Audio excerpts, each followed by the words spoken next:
저는 25살에 처음 교단에 섰습니다. 그때만 해도 세상이 온통 희망으로 가득했죠. 첫 출근 날, 낡은 가방에 분필과 교과서를 넣고 학교 정문을 들어설 때의 떨림이 아직도 생생해요. 박정호 선생님, 안녕하세요. 복도에서 만난 학생들이 90도로 인사하는 모습을 보며 가슴이 벅찼습니다. 이 아이들을 잘 가르쳐야겠다는 사명감이 온몸에 퍼졌어요. 교무실에 앉아 첫 수업 준비를 하는데 선배 교사가 다가왔습니다. 신입 선생님, 학생들이 좋아할 거예요. 열정이 얼굴에 다 써있네. 그 말이 얼마나 기뻤던지 모릅니다. 저는 매일 새벽 5시에 일어나 수업 준비를 했어요. 학생 하나하나의 이름을 외우고 어떤 아이가 수학을 어려워하는지, 누가 집안 사정이 어려운지 모두 기억했습니다. 선생님, 이 문제 어떻게 푸는 거예요? 방과 후에도 질문하러 오는 학생들 때문에 집에 가는 시간이 늦어졌지만 전혀 힘들지 않았어요. 오히려 뿌듯했습니다. 아이들의 눈빛이 점점 밝아지는 걸 보면서 이 일이 천직이라고 생각했죠. 그런 저에게 인생에 또 다른 기쁨이 찾아왔습니다. 바로 현숙이었어요. 같은 학교에서 국어를 가르치는 그녀와 만나 사랑에 빠졌습니다. 정호 씨, 학생들이 선생님을 정말 좋아하더라고요. 현숙 씨도 아이들에게 인기 많으시잖아요. 우리는 교무실에서 자주 이런 대화를 나눴어요. 같은 꿈을 가진 사람을 만났다는 것이 얼마나 행복한지 몰랐습니다. 결혼 후 첫째 아들 민수가 태어났을 때 저는 세상을 다 가진 기분이었어요. 작고 빨간 얼굴의 아기를 품에 안고 다짐했습니다. 이 아이를 훌륭한 사람으로 키우겠다. 2년 후 딸 혜진이까지 태어나면서 우리 집은 완전해졌어요. 아침마다 아이들과 아내를 챙기고 학교에 가서 제자들을 가르치는 일상이 너무나 소중했습니다. 하지만 민수는 어릴 때부터 조금 달랐어요. 똑똑하긴 했지만 의지가 약했죠. 조금만 어려운 일이 생기면 금세 포기해버렸습니다. 아빠, 이거 너무 어려워요. 천천히 해보자. 아빠가 도와줄게. 저는 항상 민수를 다독였어요. 혹시 너무 엄하게 대해서 아이가 위축될까봐 걱정이 됐거든요. 교실에서는 단호한 교사였지만 집에서는 다정한 아버지이고 싶었습니다. 세월이 흘러 저는 교감을 거쳐 교장까지 올랐어요. 30년 넘게 교단에서 수많은 제자들을 키웠습니다. 제자들이 성인이 되어 찾아와 인사할 때마다 가슴이 뿌듯했죠. 교장 선생님, 저 기억하세요? 고등학교 때 수학을 못했던 김철수예요. 물론 기억하지. 지금은 뭘 하고 있나? 회사 다니면서 아이들 가르치고 있어요. 선생님 덕분이에요. 이런 순간들이 제 인생의 가장 큰 보람이었습니다. 가정과 교단 두 무대에서 모두 성공하고 있다는 자부심이 있었어요. 하지만 그때는 몰랐습니다. 민수가 점점 제 손을 벗어나고 있다는 걸 말이죠. 아직 희망을 버리지 않았어요. 아들이 언젠가는 철이 들어서 바른 길로 돌아올 거라고 믿었습니다. 민수가 고등학교에 입학한 후부터 집안 분위기가 달라지기 시작했습니다. 공부보다는 친구들과 어울리는 시간이 많아졌어요. 민수야, 요즘 너무 늦게 들어오는 것 같은데? 친구들하고 공부하고 있었어요. 하지만 아이 얼굴에서 술 냄새가 났습니다. 고등학생이 술을 마신다니 저는 깜짝 놀랐어요. 하지만 강하게 나무라지 못했죠. 혹시 아이가 더 삐뚤어질까봐 걱정됐거든요. 민수야, 아빠랑 이야기 좀 하자. 뭔 말씀이세요? 내가 요즘 어떻게 지내는지 궁금해서 말이야. 하지만 민수는 대화를 피했어요. 방에 들어가서 문을 잠가버렸습니다. 저는 문 앞에 서서 한참을 고민했어요. 교실에서는 수백 명의 학생들을 다뤄왔는데 정작 제 아들은 어떻게 해야 할지 모르겠더라고요. 아내 현숙이 걱정스런 눈으로 저를 바라봤습니다. 당신 민수가 좀 이상해요. 어제도 새벽 3시에 들어왔어요. 조금 더 지켜보자. 사춘기니까 그럴 수 있어. 저는 아내를 달랬지만 속으로는 불안했어요. 학교에서 문제 학생들을 많이 봐왔거든요. 설마 우리 아들이 그런 길로 빠질까봐 두려웠습니다. 결국 민수는 대학 입학 후 1년 만에 자퇴했어요. 이유를 물어봐도 대답하지 않았습니다. 민수야, 대학을 왜 그만뒀는지 아빠한테 말해봐. 공부가 재미없어요. 그냥 하기 싫어요. 그럼 다른 걸 해보자. 취업 준비를 하든지. 아빠는 모르실 거예요. 아빠처럼 모범적으로 살 수 없다고요. 그 말이 제 가슴을 찔렀습니다. 저는 평생 모범적으로 살려고 노력했어요. 그런데 그게 아들에게는 부담이었던 거죠. 민수는 하루 종일 집에만 있으면서 게임을 했어요. 가끔 친구들과 나가서는 술을 마시고 늦게 들어왔습니다. 심지어 돈을 달라고 했어요. 민수야, 돈이 뭐 하는데 필요해? 친구들이랑 약속이 있어요. 일을 해서 돈을 벌어야지. 왜 아무 일도 안 하고 돈만 달라고 하니? 아빠는 교장 선생님이시니까 돈 많잖아요. 조금만 주세요. 저는 화가 났지만 참았어요. 혹시 아들이 잘못된 일에 연루될까봐 걱정됐거든요. 어느 날 밤 민수가 술에 취해 들어왔어요. 비틀거리면서 거실에 넘어지더군요. 민수야, 괜찮니? 아빠, 저 이상한 것 같아요. 뭐가 이상해?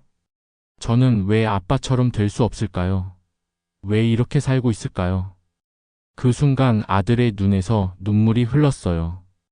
저도 마음이 아팠습니다. 하지만 뭐라고 말해줘야 할지 몰랐어요. 다음 날 민수는 친구에게서 돈을 빌려 도박을 했습니다. 그것도 모자라지고 나서 더 큰 돈을 걸었어요. 결국 집에 돈을 달라고 했습니다. 민수야, 도박은 절대 안 돼. 그런 건 하면 안 되는 거야. 한 번만요. 이번에 따면 다 갚을 수 있어요. 안 된다고 했잖아. 저는 생전 처음으로 아들에게 소리를 질렀어요. 하지만 민수는 오히려 더 차갑게 돌아섰습니다. 아빠는 남들한테는 존경받을지 몰라도 저한테는 그냥 잔소리꾼이에요.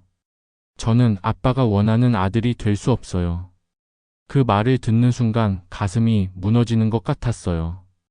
제가 평생 쌓아온 교육자로서의 자신감이 한순간에 흔들렸습니다. 다행히 혜진이는 달랐어요.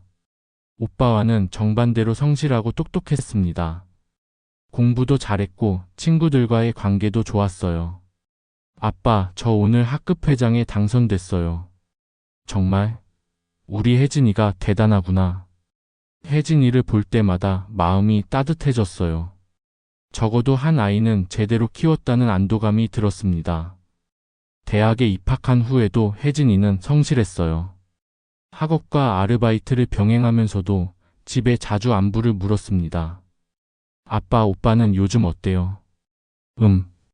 좀 방황하는 것 같아. 오빠가 너무 걱정돼요. 뭔가 도움이 될 수 있을까요? 혜진이는 항상 가족을 생각했어요. 오빠 민수에게도 여러 번 조언을 해봤지만 소용없었습니다.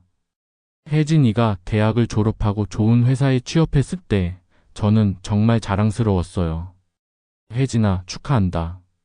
아빠가 정말 뿌듯해. 아빠 덕분이에요. 아빠가 평생 모범을 보여주셔서 저도 열심히 살 수 있었어요. 같은 핏줄인데도 왜 이렇게 다를까 싶었습니다. 혜진이는 저를 존경했지만 민수는 저를 부담스러워했어요. 혜진이가 결혼을 했을 때 사위 준영이를 만나보니 정말 괜찮은 사람이었어요.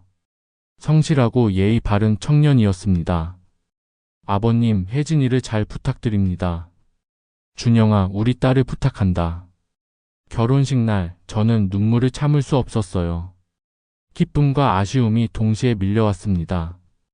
혜진이가 아름다운 모습으로 새로운 인생을 시작하는 걸 보니 감격스러웠어요. 신혼집에 놀러 간 날 혜진이와 준영이가 저와 아내를 정성껏 대접해줬습니다.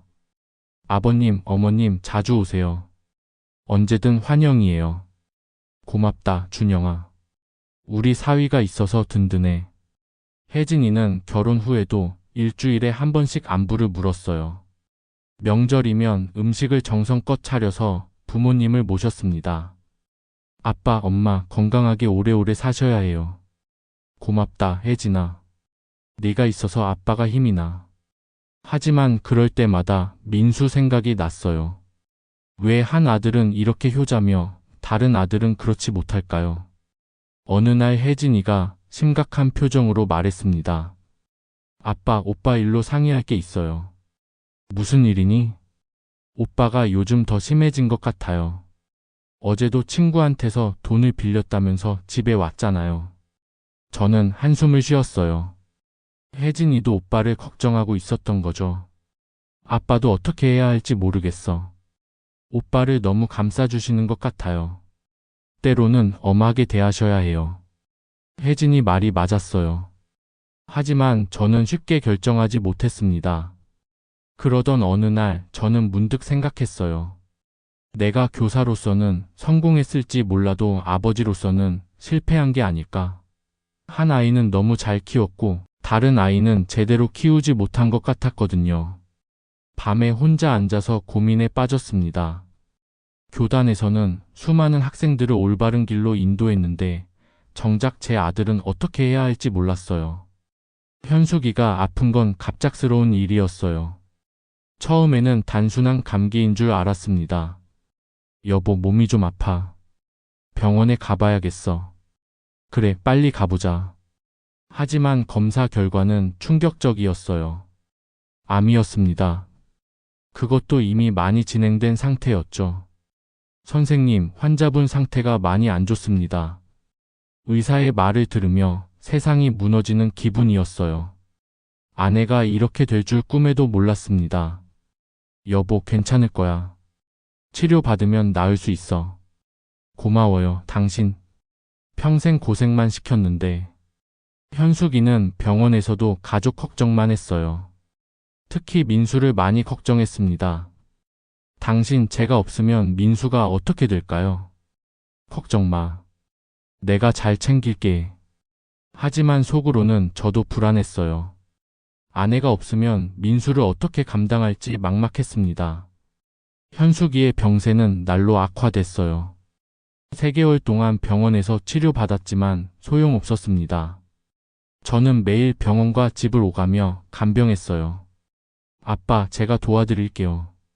혜진이도 자주 와서 엄마를 돌봤어요. 하지만 민수는 병원에 잘 오지 않았습니다. 민수야, 엄마가 많이 아프신데 자주 와봐야지. 알아요.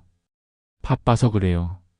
하지만 바쁜 게 아니라 현실을 받아들이기 힘들어하는 것 같았어요. 현숙이가 돌아가시기 전날 밤 저를 불렀습니다. 여보, 가까이 와봐요. 응, 말해봐. 제가 떠나면 민수를 잘 부탁해요. 그 아이가 제일 걱정돼요. 왜 그런 소리를 해? 나을 거야. 아니에요. 저는 알아요. 민수가 비록 지금은 방황하고 있지만 마음은 착해요. 당신이 포기하지 말고 끝까지 도와주세요. 그것이 현숙이의 마지막 부탁이었어요. 다음 날 아침 현숙이는 조용히 눈을 감았습니다. 저는 아내의 손을 잡고 한참을 울었어요. 40년 동안 함께한 동반자를 잃었다는 현실이 받아들여지지 않았습니다. 장례식장에서 많은 사람들이 조문을 왔어요. 제자들도 많이 왔습니다. 교장 선생님, 삼가 고인의 명복을 빕니다. 고마워. 멀리서 와줘서. 하지만 정작 민수는 장례식 내내 술에 취해 있었어요. 상주로서 제대로 된 역할을 하지 못했습니다. 오빠, 정신 차려요. 엄마 장례식인데 어떻게 그래요? 혜진이가 오빠를 나무랐지만 민수는 대답하지 않았어요. 장례를 치르고 나서 저는 더욱 외로워졌습니다. 집에 혼자 있으면 아내 생각만 났어요. 그리고 아내의 마지막 부탁도 계속 머릿속을 맴돌았습니다. 민수를 잘 부탁해요. 그 약속을 지켜야 한다고 생각했어요. 아내가 그렇게 부탁했으니 포기할 수 없었습니다. 아내가 세상을 떠난 후 민수의 행동은 더욱 심해졌어요. 이제는 아예 집에서 술을 마시며 고함을 쳤습니다. 아빠, 돈 좀 주세요. 민수야, 술 마시지 말고 이야기하자. 이야기는 무슨? 그냥 돈만 주시면 돼요. 민수는 목소리를 높였어요. 이웃들이 들을까봐 걱정됐습니다. 얼마나 필요해? 100만 원이요. 100만 원? 그렇게 큰 돈이 왜 필요해? 친구한테 갚을 돈이에요. 빨리 안 갚으면 큰일 나요. 또 도박 빚이었어요. 저는 한숨을 쉬었습니다. 민수야, 도박은 정말 안 돼. 그런 식으로는 평생 빚만 늘어나. 아빠는 몰라요. 이번에 딸 수 있어요. 안 된다고 했잖아. 그때 민수가 갑자기 화를 냈어요. 술잔을 바닥에 집어 던지더군요. 아빠는 왜 저를 못 믿어요? 엄마는 믿어주셨는데 엄마를 왜 끌어들여? 엄마도 네가 이런 식으로 사는 걸 원하지 않으셔. 엄마 얘기는 하지 마세요. 민수가 소리를 지르며 거실 물건들을 집어 던졌어요. 책상 위에 있던 사진틀이 바닥에 떨어져 깨졌습니다.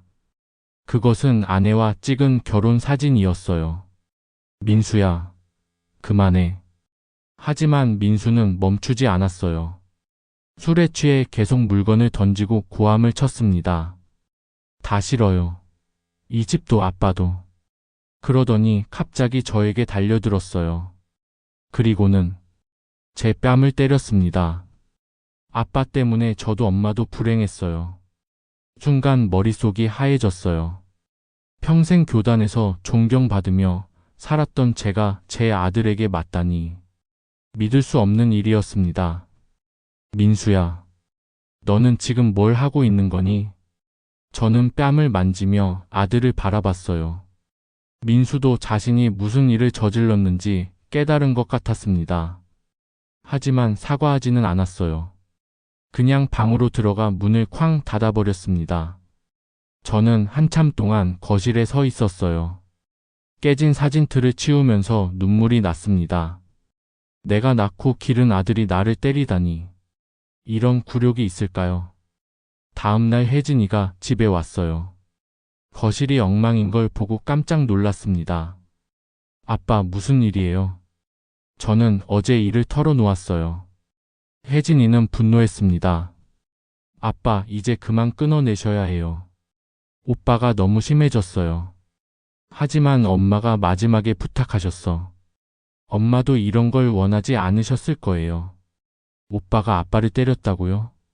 혜진이는 눈물을 흘렸어요. 남편 준영이도 함께 왔는데 매우 화가 난 표정이었습니다. 아버님, 이건 너무하지 않습니까? 형이 아버님께 손을 댔다니. 준영아, 그래도 내 아들인데. 아버님, 그런 식으로 계속 감싸주시면 형은 절대 변하지 않아요. 하지만 저는 결정하지 못했어요. 아내의 유언이 계속 머릿속에 맴돌았거든요. 그날 밤 민수가 또 술에 취해 들어왔어요. 이번에는 더 심했습니다. 아빠, 왜 혜진이한테 말했어요? 민수야, 어제 일은 잊어버려요. 그냥 돈만 주세요. 안 된다고 했잖아. 그러자 민수가 또 화를 냈어요. 이번에는 저를 밀치더군요. 아빠는 정말 이기적이에요. 평생 교장 선생님이라고 잘난 척 했으면서. 그 순간 깨달았어요. 내가 낳은 이 아이가 정말 내 아들이 맞을까? 이런 생각을 하는 제 자신이 참담했습니다. 혜진이와 준영이가 심각한 표정으로 찾아왔어요. 뭔가 중요한 이야기가 있는 것 같았습니다. 아버님, 저희가 좋은 곳을 알아봤어요. 좋은 곳? 실버타운이에요. 시설도 좋고 관리도 잘 되는 곳이래요. 저는 깜짝 놀랐어요. 실버타운이라니. 혜진아, 아빠가 왜 실버타운에 가야 해? 아빠, 이대로는 안 돼요. 오빠 때문에 아빠가 너무 고생하고 계셔요. 저는 고개를 저었어요. 집을 떠난다는 건 상상할 수 없는 일이었습니다. 아버지가 집을 버리고 어떻게 가겠니? 버리는 게 아니에요. 아버님을 위한 거예요. 준영이도 거들었습니다. 아버님, 제가 직접 가서 둘러봤는데 정말 좋은 곳이에요. 다른 어르신들도 많고 프로그램도 다양해요. 하지만 저는 쉽게 납득되지 않았어요. 평생 살던 집을 떠난다는 게 말이 되나요? 나는 이 집에서 태어나고 자랐어. 너희 엄마와도 여기서 살았고. 어떻게 떠날 수 있겠니? 혜진이가 눈물을 글썽였어요. 아빠, 저희도 마음이 아파요. 하지만 오빠가 계속 이런 식으로 하면 아빠가 위험해요. 위험하다니? 어제도 아빠를 때렸잖아요. 다음엔 더 심해질 수 있어요. 그 말이 마음에 꽂혔어요. 정말 민수가 저에게 더 큰 해를 끼칠 수도 있겠구나 싶었습니다. 하지만 엄마가 마지막에 민수를 부탁하셨는데 엄마도 아빠가 다치는 걸 원하지 않으셨을 거예요. 준영이가 팸플릿을 보여줬어요. 아버님, 여기 보세요. 정말 깔끔하고 시설이 좋아요. 의료진도 상주하고요. 사진을 보니 정말 깨끗하고 현대적인 건물이었어요. 정원도 잘 가꿔져 있었습니다. 그리고 아버님, 같은 교육자 출신 분들도 많이 계신다고 해요. 서로 이야기할 주제도 많을 것 같고요. 그 말을 듣고 조금 흔들렸어요. 혼자 집에 있으면 너무 외로웠거든요. 하지만 민수는 어떻게? 오빠는 혼자서도 충분히 살 수 있어요. 이미 30이 넘었잖아요. 그래도 아빠 계속 감싸주시면 오빠는 절대 변하지 않아요. 혼자 남겨둬야 철이 들 수도 있어요. 혜진이 말이 맞았어요. 하지만 결정하기가 쉽지 않았습니다. 그날 밤 혼자 누워서 많은 생각을 했어요. 정말 이 나이에 집을 떠나야 하나? 하지만 민수와 계속 이렇게 살 수는 없었습니다. 며칠 후 민수가 또 술에 취해 집에 와서 난동을 부렸어요. 이번에는 부엌 찬장까지 뒤져서 엉망으로 만들었습니다. 돈이 어디 있어요? 아빠가 숨겨놓은 돈. 민수야, 정신 차려. 하지만 민수는 듣지 않았어요. 심지어 저를 향해 의자를 집어 던졌습니다. 다행히 맞지는 않았지만 정말 위험한 순간이었어요. 그제서야 깨달았습니다. 이대로 가면 정말 큰일이 날 수도 있겠구나. 다음날 혜진이에게 전화했어요. 혜진아, 아빠가 다시 생각해봤는데 아빠 마음 바뀌셨어요? 실버타운에 대해서 좀 더 자세히 알아보고 싶어. 혜진이는 기뻐했어요. 아빠 정말 다행이에요. 준영이랑 함께 가서 직접 보실래요? 그래, 한번 가보자. 하지만 속으로는 여전히 확신이 서지 않았어요. 이제라도 나 자신을 위해 살아야 하는 걸까? 아니면 끝까지 아들을 포기하지 말아야 하는 걸까? 마음속 깊은 곳에서 갈등이 일었습니다. 평생 다른 사람을 위해 살아온 제가 이제 저를 위한 선택을 해야 하는 순간이 온 거죠. 실버타운에 견학을 갔던 날을 잊을 수 없어요. 생각보다 훨씬 좋은 곳이었습니다. 어르신, 이쪽이 거실이고요. 침실도 넓죠? 안내해주는 직원분이 친절했어요. 방은 깨끗했고 창밖으로 보이는 정원도 아름다웠습니다. 시설이 정말 좋네요. 네, 그리고 여기 계신 분들이 대부분 교육계, 공무원 출신이세요. 박 선생님과 비슷한 분들이 많아요. 그 말을 듣고 마음이 조금 놓였어요. 혼자가 아니라 비슷한 처지의 사람들과 함께 할 수 있을 것 같았거든요. 아버님, 어떠세요? 준영이가 물어봤어요. 나쁘지 않은 것 같아. 하지만 아직 확신이 안 서. 천천히 생각하세요. 급하게 결정할 필요는 없어요. 혜진이가 다독였어요. 집으로 돌아오는 길에 많은 생각이 들었습니다. 정말 이런 선택이 맞는 걸까? 하지만 집에 도착하자 현실이 기다리고 있었어요. 민수가 또 친구들과 함께 와서 집에서 술을 마시고 있었습니다. 거실이 담배 냄새와 술 냄새로 진동했어요. 아빠 왔네. 친구들아, 우리 아버지야. 민수는 술에 취해 해벌쭉 웃었어요. 친구들도 저를 보고 인사도 제대로 하지 않았습니다. 민수야, 친구들을 집에 데려와서 이러면 안 되지. 왜 안 돼요? 제 집인데. 내 집이긴 하지만 예의는 지켜야지. 하지만 민수는 듣지 않았어요. 오히려 친구들에게 큰 소리로 말했습니다. 우리 아버지는 교장 선생님이셨어. 근데 집에서는 아무것도 못하지. 그 말을 듣는 순간 얼굴이 화끈거렸어요. 부끄러웠습니다. 그날 밤 저는 결심했어요. 더 이상은 안 되겠다고. 다음날 혜진이에게 전화했습니다. 혜진아, 아빠 마음 정했어. 정말요? 실버타운에 들어갈게. 언제 수속할 수 있니? 아빠, 정말 다행이에요. 바로 알아볼게요. 일주일 후 저는 실버타운으로 이사했어요. 짐은 많지 않았습니다. 오랫동안 쌓아온 책들과 몇 가지 소중한 물건들만 가져갔어요. 민수는 제가 떠나는 날에도 집에 없었어요. 어디서 술을 마시고 있는 건지 모르겠더군요. 아빠, 서운하지 않으세요?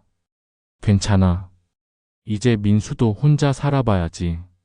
실버타운에 도착했을 때의 기분은 묘했어요. 새로운 시작에 대한 기대와 함께 두려움도 있었습니다. 박 선생님 맞으시죠? 저는 김철민입니다. 옆방에 살아요. 첫날부터 이웃분이 인사를 건넸어요. 전직 교육청 공무원이라고 하더군요. 반갑습니다. 앞으로 잘 부탁드립니다. 여기 분들이 다 좋으세요. 금방 적응하실 거예요. 정말 그랬어요. 며칠 지나지 않아 여러분들과 친해졌습니다. 아침에 함께 운동하고 점심 후에는 바둑을 두었어요. 박 선생님, 교장까지 하셨으니 고생 많이 하셨겠어요. 김 선생님도 교육청에서 힘드셨을 텐데요.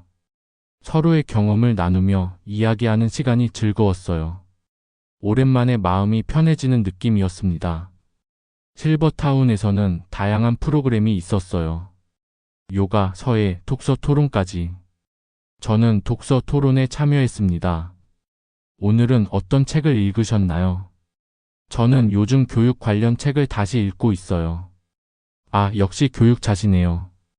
동료들과 함께 책을 읽고 토론하는 시간이 정말 소중했어요. 마치 젊었을 때로 돌아간 것 같았습니다. 어느 날 실버타운 관리사무소에서 제안을 했어요. 박 선생님, 다른 입주민들께 교육에 관한 강연을 해주시면 어떨까요? 강연이요? 네, 많은 분들이 관심 있어 하실 것 같아요. 오랜만에 사람들 앞에서 이야기할 기회였어요. 처음에는 떨렸지만 시작하고 나니 예전의 감각이 살아났습니다. 교육이란 무엇일까요? 저는 40년 넘게 교단에 서면서 강연이 끝나자 박수가 터져 나왔어요. 선생님, 정말 감동적이었어요. 저도 학창 시절이 생각나네요. 그런 반응을 보며 뿌듯했어요. 아직 제가 누군가에게 도움이 될 수 있구나 싶었습니다. 혜진이와 준영이는 일주일에 한 번씩 찾아왔어요. 아빠, 얼굴이 많이 밝아지셨어요. 그래? 여기 분들이 좋아서 즐거워. 다행이에요. 걱정했는데. 오빠 소식은 어때? 아직도 똑같아요. 하지만 아빠가 없으니까 조금은 달라질 수도 있을 것 같아요. 점점 활기를 되찾아가는 제 자신을 느꼈어요. 오랫동안 잊고 있던 웃음도 되찾았습니다. 실버타운에서 1년을 보내고 나니 많은 것이 달라졌어요. 아침에 일어나는 것부터 기분이 좋았습니다. 박 선생님, 오늘도 요가 하실 거죠? 물론이죠. 김 선생님도 함께 가요. 매일 아침 요가를 하며 몸과 마음을 다스렸어요. 오랫동안 느껴보지 못했던 평온함이 찾아왔습니다. 어느 날 민수에게서 전화가 왔어요. 오랜만이었습니다. 아빠, 저예요. 민수야, 어떻게 지내니? 그냥. 그런데 아빠는 거기서 괜찮으세요? 응, 좋아. 너도 혼자 살아보니까 어때? 좀 외로워요. 목소리에서 예전과 다른 무언가를 느꼈어요. 조금은 변한 것 같았습니다. 아빠, 제가 정말 잘못했어요. 민수야. 아빠한테 손까지 댔는데. 정말 미안해요. 처음으로 진심 어린 사과를 받았어요. 마음 한편이 따뜻해졌습니다. 이제라도 깨달았으면 됐어. 앞으로 잘 살아봐. 네, 아빠. 그런데 가끔 안부나 물어봐도 될까요? 그럼 언제든지 연락해. 하지만 저는 더 이상 민수의 인생에 깊이 개입하지 않기로 했어요. 이제는 스스로 책임져야 할 때였거든요. 그 후로도 민수는 가끔 안부를 물었어요. 여전히 방탕한 생활을 하고 있는 것 같았지만 예전처럼 돈을 달라고 하지는 않았습니다. 아빠, 저 취업 준비 중이에요. 그래? 잘 됐네. 늦었지만 이제라도 제대로 살아보려고요. 민수가 정말 변할 수 있을지는 모르겠어요. 하지만 이제 제가 나서서 도와줄 일은 아니라고 생각했습니다. 이제 내 인생은 내가 책임져야 한다. 그렇게 말하며 전화를 끊었어요. 마음이 편했습니다. 실버타운에서의 생활은 날로 충실해졌어요. 강연도 정기적으로 하게 됐고 톡서 토론 모임도 제가 이끌게 됐습니다. 박 선생님 덕분에 여기 생활이 더욱 풍요로워졌어요. 저도 여러분 덕분에 새로운 삶을 살고 있어요. 정말 그랬어요. 이곳이 제 인생의 제이막이라는 생각이 들었습니다. 혜진이도 자주 찾아와 줬어요. 이제는 손자까지 데려왔습니다. 할아버지, 안녕하세요. 어머, 우리 손자 많이 컸네. 할아버지가 안아볼까? 손자를 안고 있으니 마음이 따뜻해졌어요. 새로운 세대에게 희망을 걸 수 있었습니다. 아빠, 정말 좋아 보이세요. 고마워, 혜진아. 내 덕분이야. 아니에요. 아빠가 용기를 내셔서 결정하신 거죠. 그날 저녁 혼자 산책을 하며 생각했어요. 아내의 유언을 끝까지 지키려고 했지만 결국 제 삶을 되찾아야 했습니다. 현숙이가 정말 원했던 것은 민수를 끝없이 감싸주는 게 아니라 저도 행복하게 사는 것이었을 거예요. 실버타운 정원에서 요가를 하며 다짐했습니다. 남은 인생은 나의 제2의 교단이다. 여기서 만난 사람들과 함께 나누는 지혜, 강연을 통해 전하는 경험담, 이 모든 것이 새로운 가르침이었어요. 아직도 가끔은 민수가 걱정되죠. 하지만 더 이상 제가 해결해 줄 수는 없다는 걸 받아들였습니다. 이제 내 인생은 내가 책임져야 한다. 그 말을 되뇌며 마음의 평화를 찾았어요. 창밖으로 석양이 지고 있었습니다. 아름다운 노을을 보며 생각했어요. 아내의 유언을 끝내 지키려 했지만 나는 결국 내 삶을 되찾아야 했다. 이제 남은 날들은 후회 아닌 감사로 채워가리라. 평생 다른 사람을 위해 살아온 제가 처음으로 저를 위한 선택을 했어요. 그것이 이기적인 일이 아니라 올바른 선택이었다는 걸 이제는 알 수 있습니다. 실버타운에서의 하루하루가 소중해요. 새로운 친구들, 의미 있는 활동들, 그리고 무엇보다 마음의 평화. 이 모든 것들이 제 인생의 마지막 장을 아름답게 장식하고 있습니다.